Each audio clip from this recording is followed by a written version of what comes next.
register longer. So we will be going through a very brief summary, which will be very useful to our many friends who are watching this over the internet.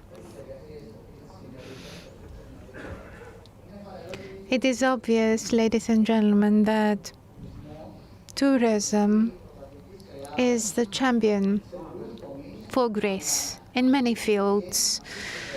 Over this past decade, the tourist industry was most resilient. It managed to cope with a 10-year-long crisis in Greece. It still made record-breaking numbers. We had a record-breaking number of incoming tourists in 2019. It was the tourist industry that managed to keep the country standing up on its own 2 feet. The tourist industry also managed to cope with the pandemic despite expectations, and it refuted all expectations. Miss Red, I think, was the one that told us that we had 245 million, again, 245 million people who visited Greece over the past 10 years. In a period of 10 years, 245 million became ambassadors, individual ambassadors for our country. And this happened at a point in time when the brand name of Greece was at its worst. And these 245 million people communicated a different image to the world about Greece. The minister, who, of course, launched this event, said something that was very true. He said that you can't have an automatic pilot run tourism. Tourism is an elaborate, a huge national venture. It's truly demanding. Nothing can happen on its own or by its own. The sense that people will come and just spend time on a beach is totally wrong, and the minister is right, and that's why everyone was right when they insisted on having a new national strategy, not just having national unity, but rather it's a different take, a different perception. Everyone today highlighted the significance of PPPs or co-working between the private and public sector. Everyone insisted on partnerships between and amongst various private entities, and everyone more or less mentioned the same features, which is a fact which makes us optimistic. And so we hope that indeed over the next decade, the tourist industry will prove to be indeed it's the locomotive of the Greek economy. I'm not talking about something in addition to what it is, but to indeed showing that the tourist industry is a fundamental pillar for dozens of professions. The minister talked about the short term and the medium run.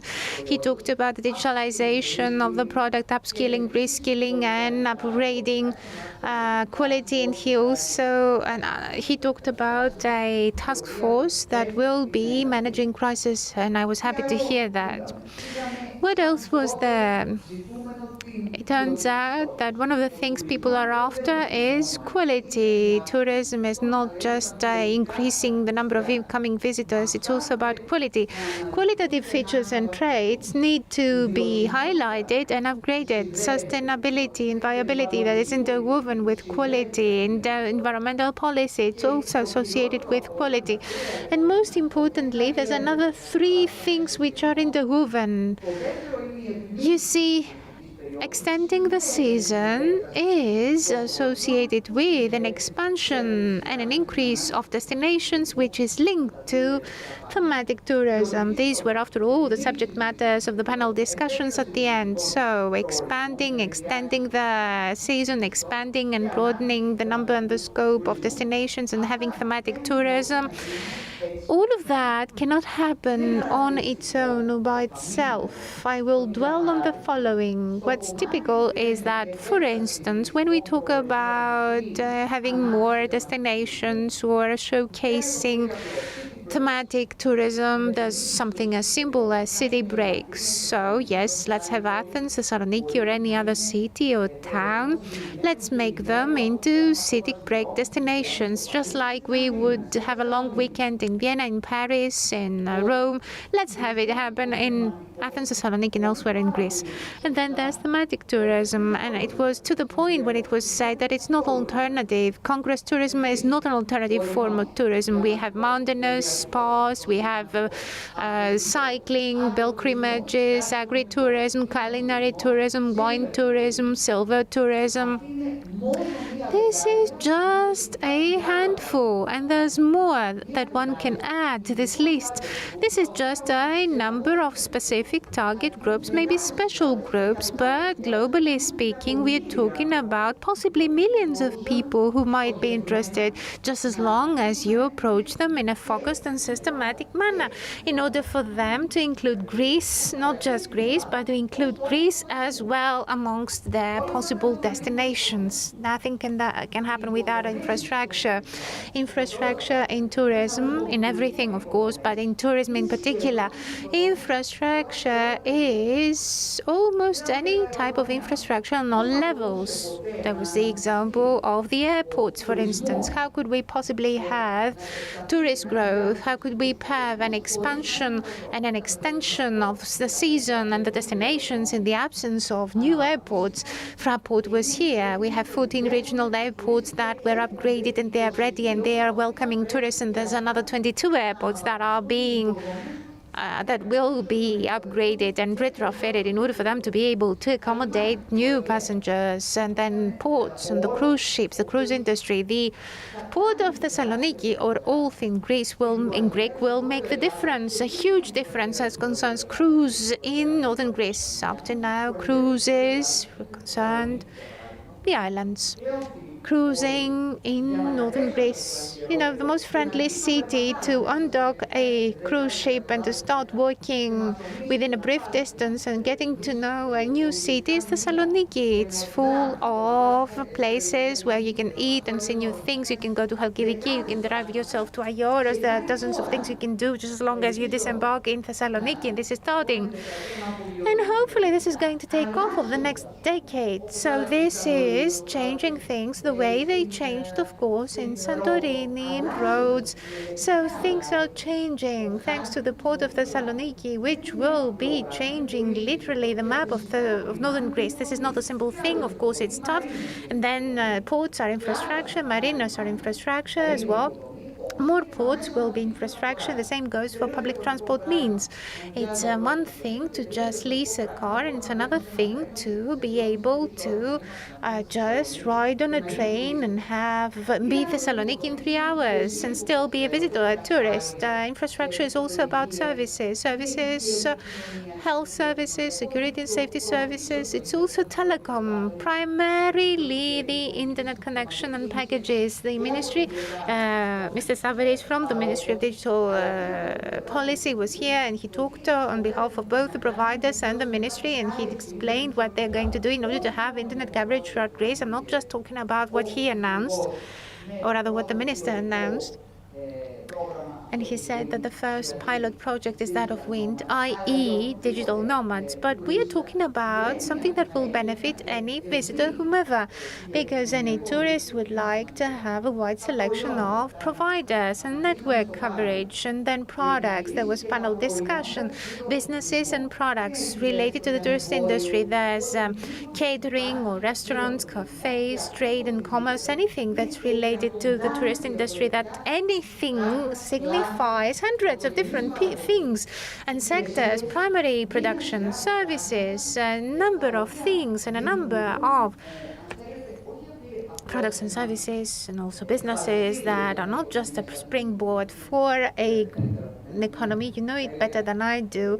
The Greek economy is, after all, an economy which, how can I say it, it's quite light. So you can have it resurface and ride the wave very easily. This is what we need. But then again, how can you make all of this happen if you don't have the right funding and financing tools? So this is the hardcore, and it was elaborated during the first panel discussion. So this is the very core of the whole thing, because nothing can possibly happen, given the aforementioned, in the absence of the right funding and financing tools. We talked about the NSRF.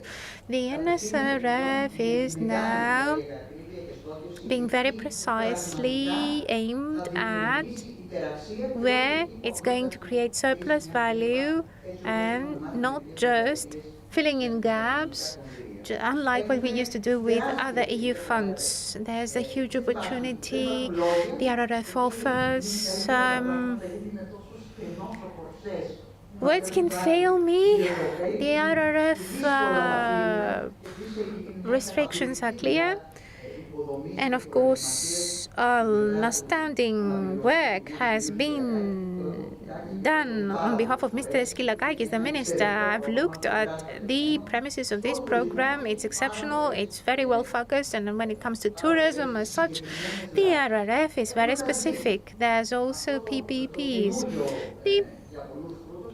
This is maybe new to some, others hate it, but public-private partnerships are important in order to have infrastructure projects materialize, especially in the transport industry or anywhere.